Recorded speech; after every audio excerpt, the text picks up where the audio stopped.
Well, squeezed financially like never before, local authorities may initially have seen libraries as relatively soft targets. But Gloucestershire had their library closure plans ruled unlawful in the High Court. And some of our best-known authors have been sharpening their pens in a campaign launched in Birmingham against councils abandoning their local libraries. Our BBC Stoke political reporter Phil McCann has the latest on this war of words.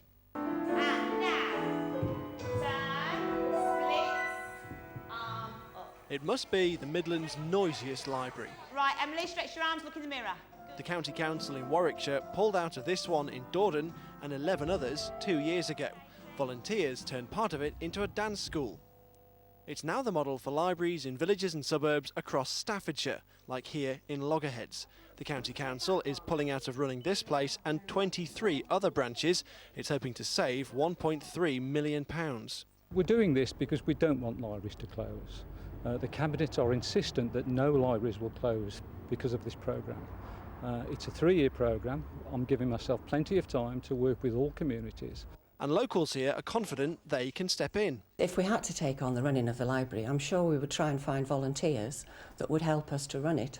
Whether we'd be able to open every day of the week and for the whole of the day, we don't know at the moment. But there's scepticism of the council's confidence in other parts of Staffordshire, like here in Tork near Newcastle-under-Lyme, where the library was only rebuilt 4 years ago. I'm not confident at all that no libraries will close.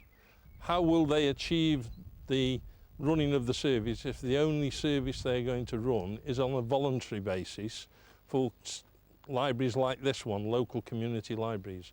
If they can't get enough volunteers to run it on almost a full-time basis, then how are they going to keep it open? And some in Staffordshire might have good reason to worry. Here in Binley Woods in Warwickshire, this library was one of 2 that closed when the council pulled out 2 years ago. Locals just couldn't get the cash together to keep it open. It's now become a nursery. And on a visit to Coventry this week, the former Children's Laureate says that kind of closure needs to be avoided at all costs. I do understand council's position. I mean, you've got the elderly, you've got the sick, you've got so many people desperate for money. But I do seriously feel that libraries are so important. And even here in Dordon, held up as a success story, things are getting difficult. In 3 years' time, the council intend to charge us a market rent, but they won't give us any idea what that market rent is. And that could be really, really crippling to us. So it's clear that when councils pull out of places like this, they can't wash their hands of them completely. Phil McCann, well, the children's author and leader of the campaign for the book, Alan Gibbons, came into our Liverpool studios. I began by asking him if his prime target was the local authorities or the government. It's both. I mean, there's the climate of austerity, which we can argue about. I mean, I think it's the biggest con ever run on the British public. But mostly it's about leadership. For many years, the Library Committee in Parliament has said that leadership has been woeful. Now, when there's no leadership from the top, councils can be incredibly uneven in how they implement cuts, in how they close libraries.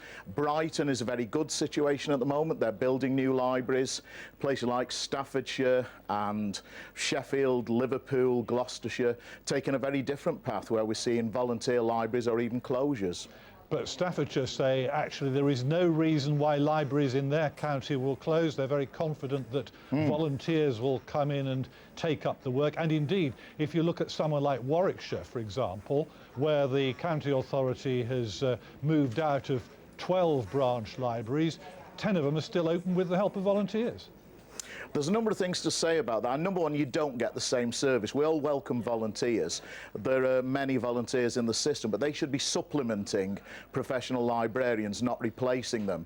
I mean, in France, they're saying that no librarians are replaced by volunteers. They're only supplemented. Second thing is a couple of libraries have closed in Warwickshire, to my understanding, and it's likely that in areas which don't have retired professionals, like Knowsley, where I taught for many years, then what will happen, you'll get a postcode lottery of libraries. The more socially deprived communities won't have those people to run their libraries, and the places that are better off will actually get literacy advantage. But So are you saying then that libraries should in some way be immune to the sort of financial challenges that the rest of the public services are having to respond to?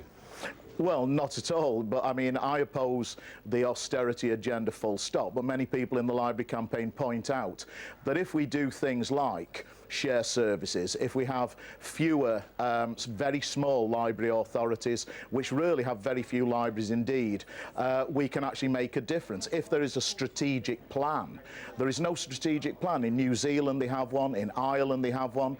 In Japan, indeed, there are 3% more libraries this year and 11% more librarians. In South Korea, top of the Educational League tables, are 180 new libraries. There is no reason why the 7th richest country in the world should be cutting 10% of our librarians, roughly 10% of permanent libraries, and handing them over to a very uncertain future with voluntary libraries. There is no strategic leadership. Indeed, the librarians' body, SILIP, actually passed a vote of no confidence in Ed Vaizey, the Culture Minister. He has been utterly incompetent, given no leadership. Not only does he not have a plan, he doesn't have a plur. But only 6 months or so ago, the Chartered Institute of Public Finance and Accountancy reported that the rate at which local libraries are closing has been falling year on year by a factor of about 3, and they celebrate what they call the imaginative, creative thinking that's been brought to bear in keeping some of them open. Even dancing classes a much wider role in the community.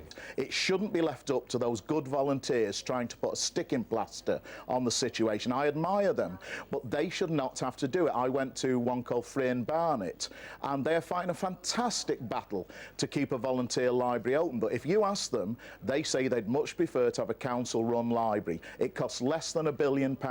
Is literacy really that low on the political agenda? Alan Gibbons certainly not mincing his words, and he feels, David, that the present government doesn't have a libraries plan. Does Labour have one? Well, I think we should have a libraries plan, but I also take a view that it is for local communities to decide where they spend their money and whether they invest in library services. And I think you can do that. We've shown in Telford that you can actually do that even in the current climate. We're opening a brand new library as part of the South Water development. We're integrating library services into the Building Schools for the Future programme, and we're working with other organisations like parish councils. So in Telford Centre, in Dorley, in Sturchley, we're seeing library provision. At a time, Caroline, of real concern about declining basic literary standards in certain areas, it can't be right to sort of pull out of local libraries, can you? Well, I think you sort of picked the wrong two MPs this week, because both our local authorities have actually opened new libraries. We chose you before we chose the subject. Well, and I think what's interesting, I'd like to take issue with Alan, who said there would predict there would be a postcode lottery. Actually, in my more deprived wards, what we're actually seeing is that co-locating the library with, for example, the Citizens Advice Bureau or with Age UK has actually increased the number of visits to the library, encouraging people to take advantage of both services. What wasn't mentioned anywhere was the decline in book lending because of the greater availability of digital books, and that's the reality. The big challenge, isn't it? Because the world of communication generally is changing so fast. So are we saying that we should just do things in a different way? Like the Library of Birmingham is also about electronic means as well as books. Indeed, but you can use technology to your advantage as well. If you look at the library in Sturchley that I've just mentioned, you can actually take back a book and log it back in using the computer system. There actually isn't a member of staff there. There's parish council staff members there keeping an overview on the library provision, but actually technology is helping to keep the library open.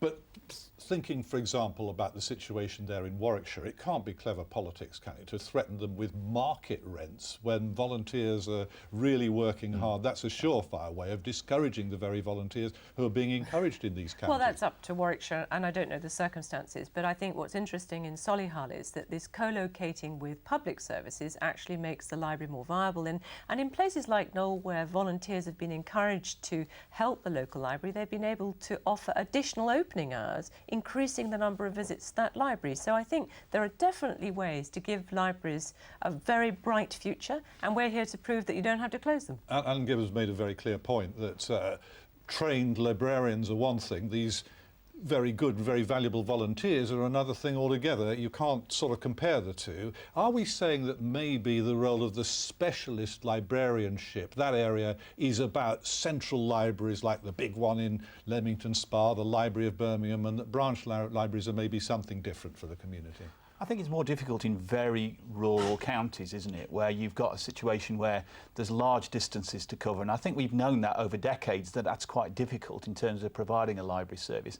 I think you've got to make sure if you're going to use volunteers, you sustain them in the longer term and you bring people through the system. Otherwise, you may get a situation where some volunteers decide they've had enough and they move on. I am concerned about the market rent issue, and maybe they ought to look at that again, but ultimately it is up to local councils to make these decisions. Okay, thank you very much indeed for the moment. Well, now our